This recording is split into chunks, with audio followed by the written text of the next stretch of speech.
Hey guys, ever had those moments when someone says a word and you're like, hmm, what does that really mean? Or when you hear a fancy word in a movie or podcast and you want to sound cool by using it too? Totally.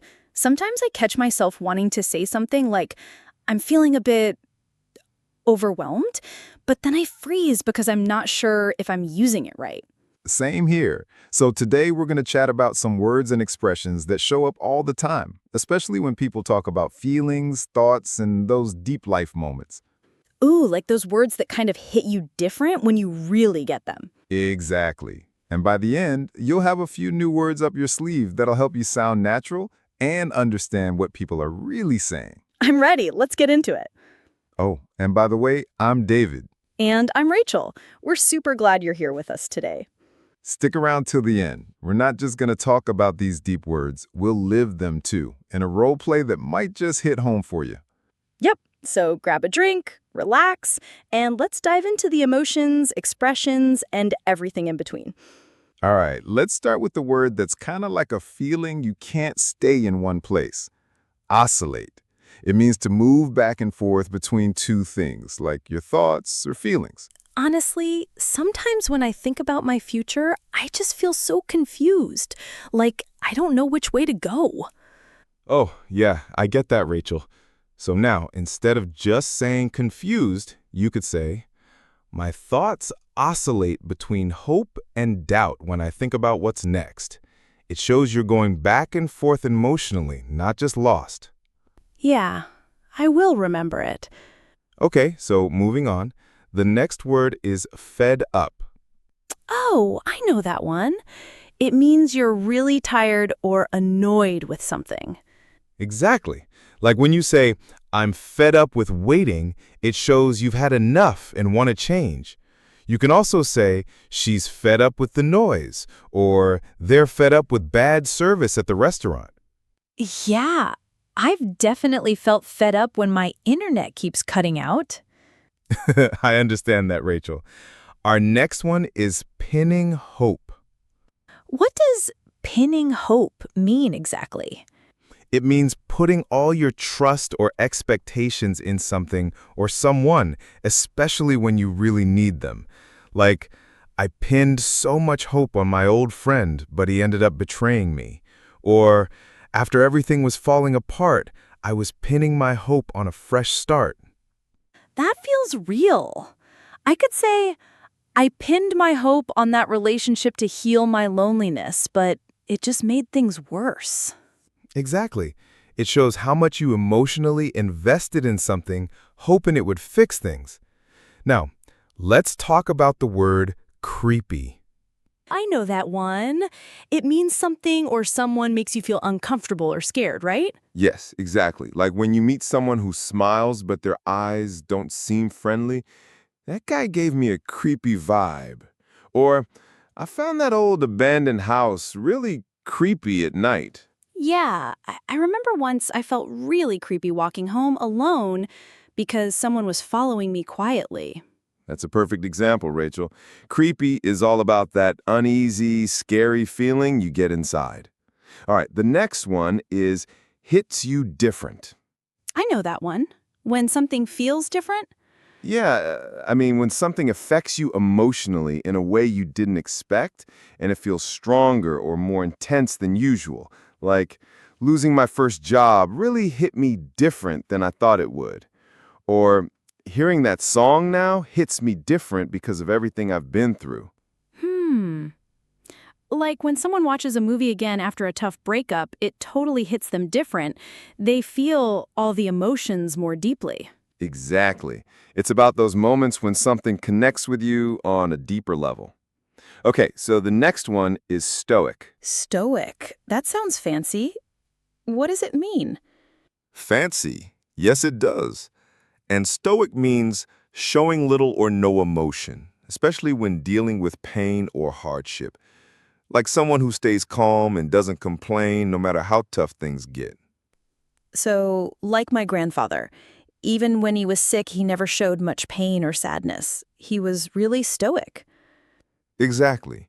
Or think about someone who loses a game but doesn't get upset or angry. Rather, they stay composed and stoic. That's a powerful quality. I wish I could be more stoic sometimes. Yes, Rachel, even I wish the same. Okay, the next word is indifferent. Do you know the meaning? I think it means not caring about something.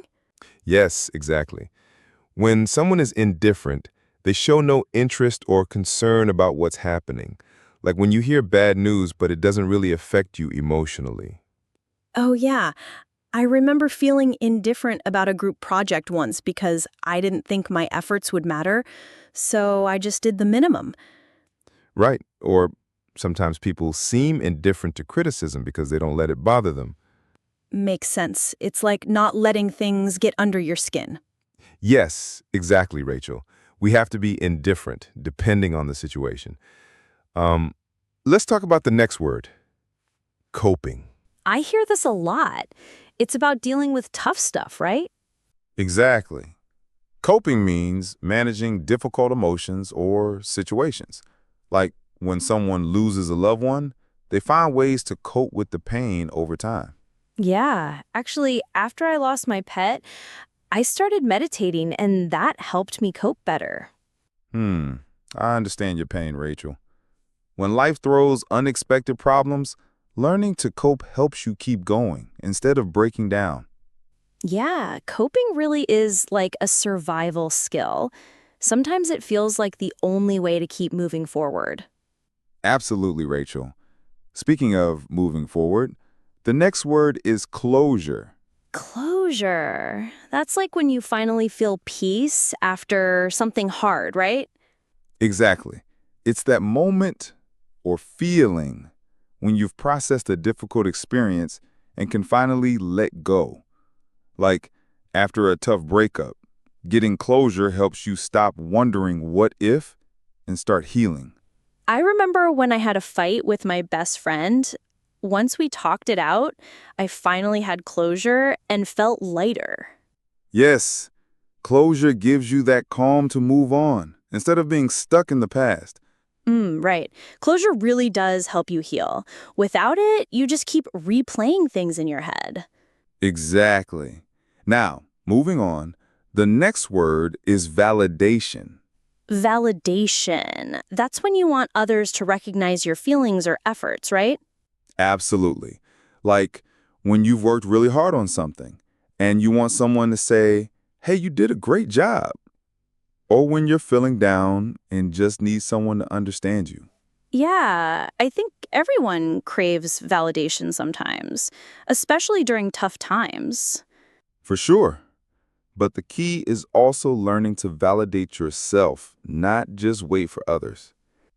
Yeah, self-validation is so important. It's hard, though, when you're used to relying on others.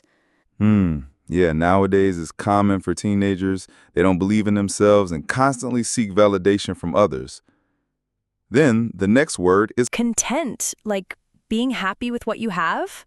Exactly, right? It means feeling satisfied and at peace with your life, even if things aren't perfect.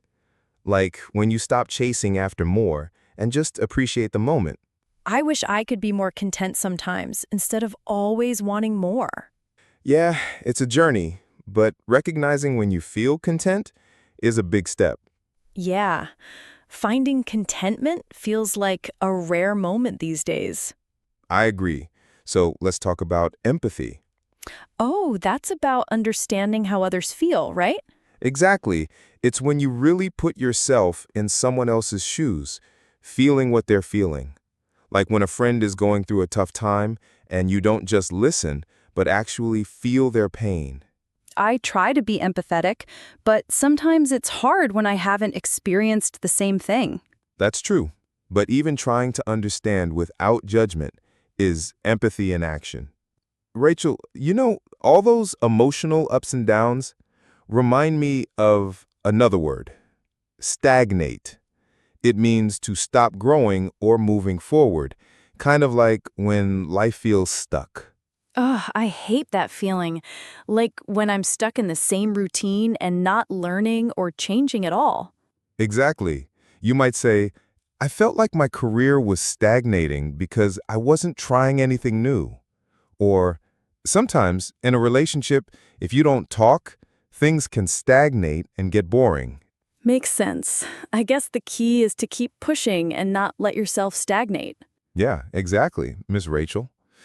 Now, talking about what we carry inside, here's a heavy word: baggage.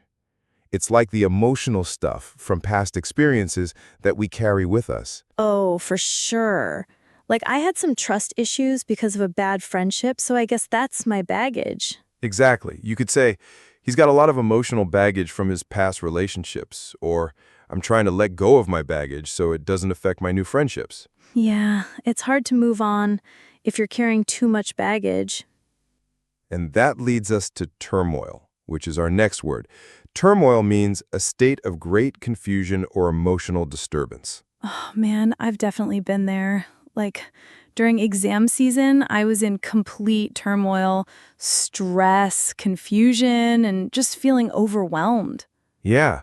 Or after the breakup, she was in turmoil, not knowing what to do next. Or the country was in political turmoil for months. Such a powerful word. It really shows how deep and messy feelings can get sometimes. You know, David, we've been talking about all these powerful words, but I guess sometimes just explaining them isn't enough. Don't you think the same? Yeah. Words hit you different when you actually feel them. In a real conversation, in a fight, in those quiet, painful moments. Exactly. So, how about we show what that sounds like in real life? Oh, you want to? Then we'll for sure. Let's do a little role play. Just us, talking like two people who've been through some stuff, struggling, feeling, trying to understand each other. And my dear learners, as we go, you'll hear those words we just learned. But this time, you'll feel them too, because sometimes we don't just need words, we need to feel what they mean. So let's start. Roleplay begins. Rachel, sometimes I feel like you just oscillate between shutting me out and needing me, and I don't know how to keep up. David, I'm fed up with you acting like I'm just some problem to solve. I've been pinning so much hope on us, but you treat my feelings like they're creepy or inconvenient. It's not that at all. It just hits me different when you get so emotional all the time.